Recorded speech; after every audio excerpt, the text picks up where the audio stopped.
If you're new to my YouTube channel, please click that subscribe button and remember to click the bell icon to get notifications of all my uploads throughout the week. Hi everyone, it's Mike here. So for a while now I've been talking about creating another handmade journal, but this time based on entomology, the study of insects and moths and butterflies and that kind of stuff, a kind of field note themed journal. And you've probably seen that I have some new digi-downloads on my website too, which have the field note ephemera and also some signature packs to use to create a field note themed journal. Well, here is mine. It's now completely finished. So what I'll do is I'll switch over to my overhead camera and show you what I've included in this handmade journal. So here it is. So the dimensions of this are, it's 6 inches across by 8 3/4 inches. So not quite 9 inches, but just slightly under. The spine is about 1 3/4 inches thick. And as you can see, it is cram-packed full of pages. There's around about 140 pages in this journal. The binding is just some wide seam binding in a kind of moss green colour, and I've not run the closure underneath the cloth, mainly because if you're like me and you're kind of want to customise and do things on your own, then I've made it so that you can easily swap out this ribbon for one of your choice if you don't like this one going forward. So you could add either string or you could change it out for whatever you want. Now the cover is obviously, it's hard case, but it's flat. I've not curved the spine, but what I have done is I've included one of those label plates on the spine as well. But as you can see, I've actually gilded the spine ridges. There's 4 spine ridges on this one with the book plate or the label plate nestled in between those two, but it also has that gilded golden flake on the outside cover and that butterfly pattern. So I'm going to open it up.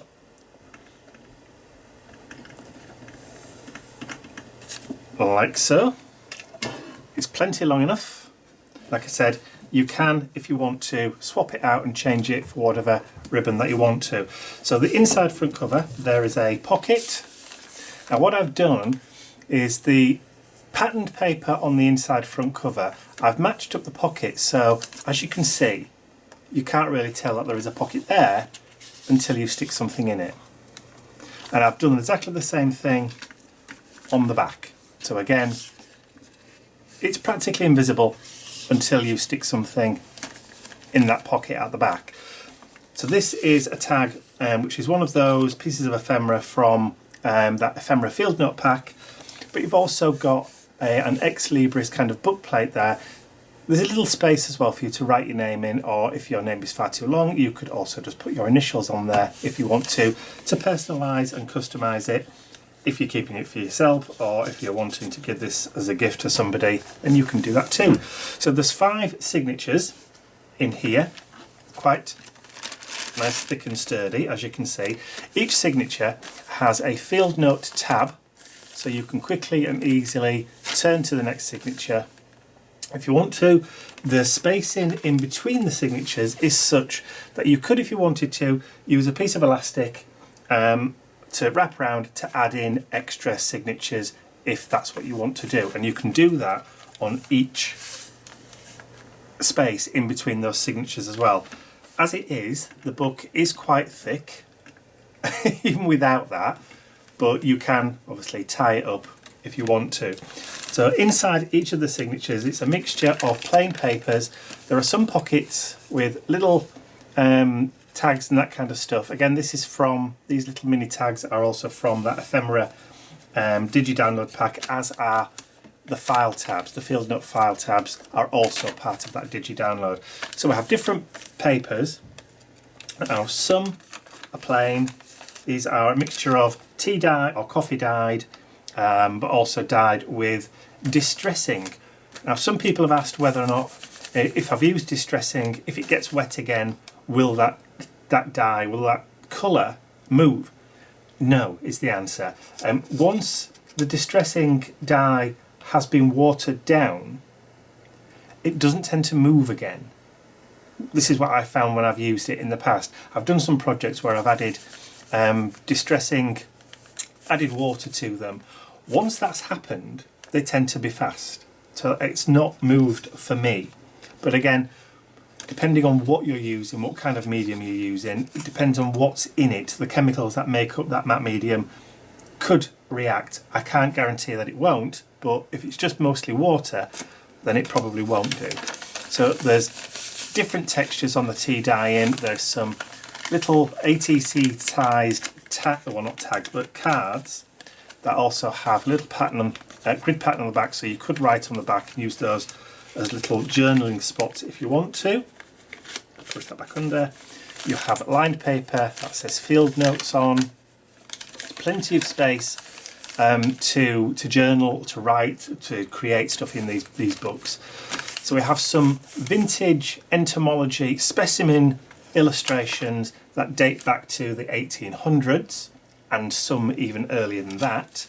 You've also got some grid paper that I've also added some stamping to of insects. So they feature throughout the journal some nice great illustrations in here that you can also write on the back of, or you can do all sorts in this journal. So there's plenty of space for you to customise it and turn it into whatever you want to. Lots of variety with the staining, the tea staining. So onto the second signature.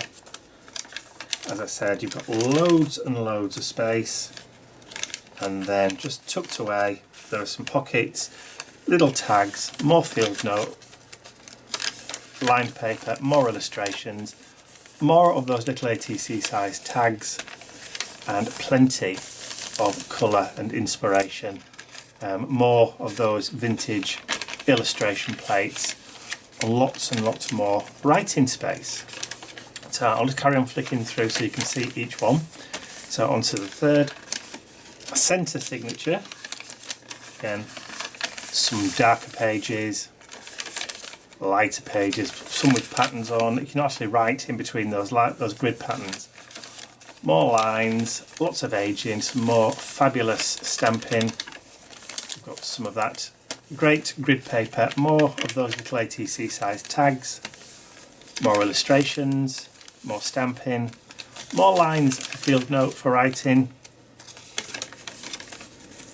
another pocket, onto the next one. So as you can see, there's lots and lots of space for journaling. And one of the things that people have said and left comments on the journals that I've done already is that when some people create, they're jam-packed full of other stuff that you can't really use the pages on. So I've deliberately made this a kind of open, so you can create and write in it and do with it what you will. So again, there's another pocket, but inside this one, I couldn't resist doing this. There's a minute, small version of a book of British entomology with some of the illustrations, and it is double-sided as well. Just a cute little inclusion that I thought I'd throw in there. And that's tucked away in one of those little mini pockets. In you go. And you could put photos or little journaling spots or little secrets inside those little envelopes as well if you want to. So as you can see, onto the last signature, more of those little specimen tags. It's got a little lace fly on there,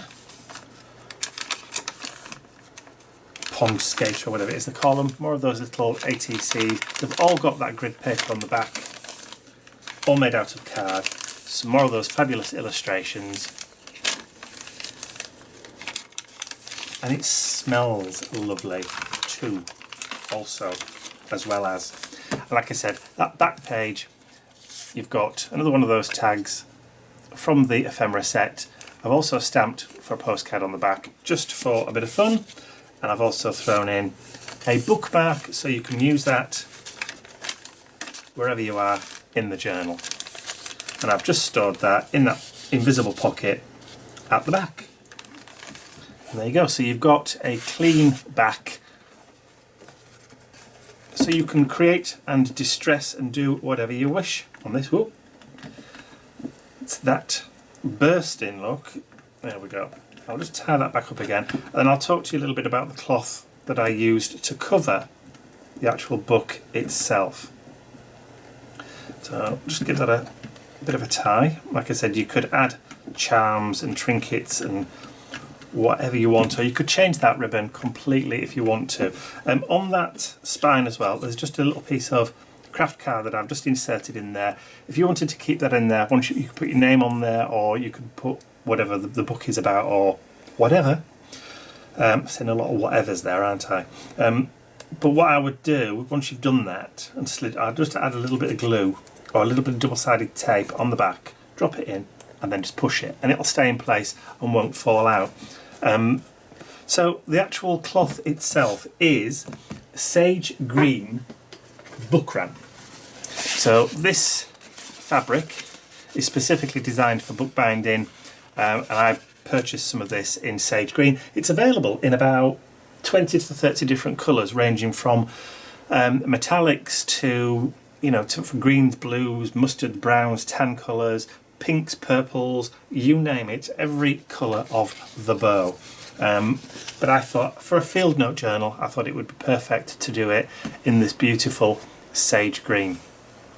So there you go. That is my brand new field note journal. As I said, 6 inches by 8 3/4 inches, cram-packed full of pages for journaling. And now that I've finished it and it's all done and dusted, I'm going to put it on the website for sale. It's a one-off, so it's first come, first serve.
So I had lots and lots of fun creating this field note themed journal, and I intend to make a lot more, mainly because I really enjoy the process of actually creating these journals.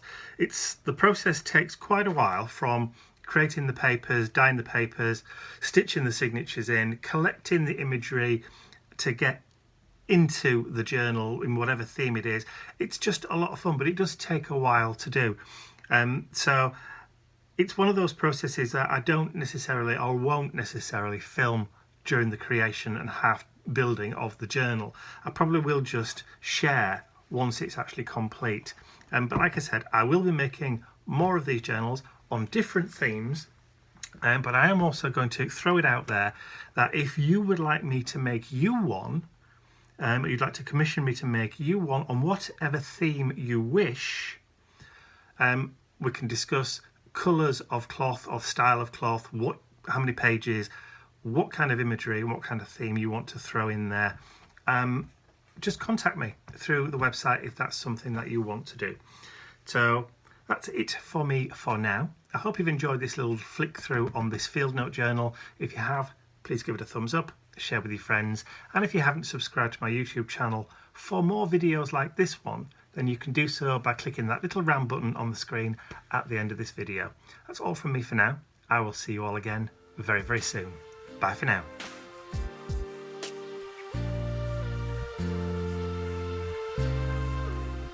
I'd also like to say a huge thank you to all of my angels, without whose generosity and support these videos would not be possible. Thank you.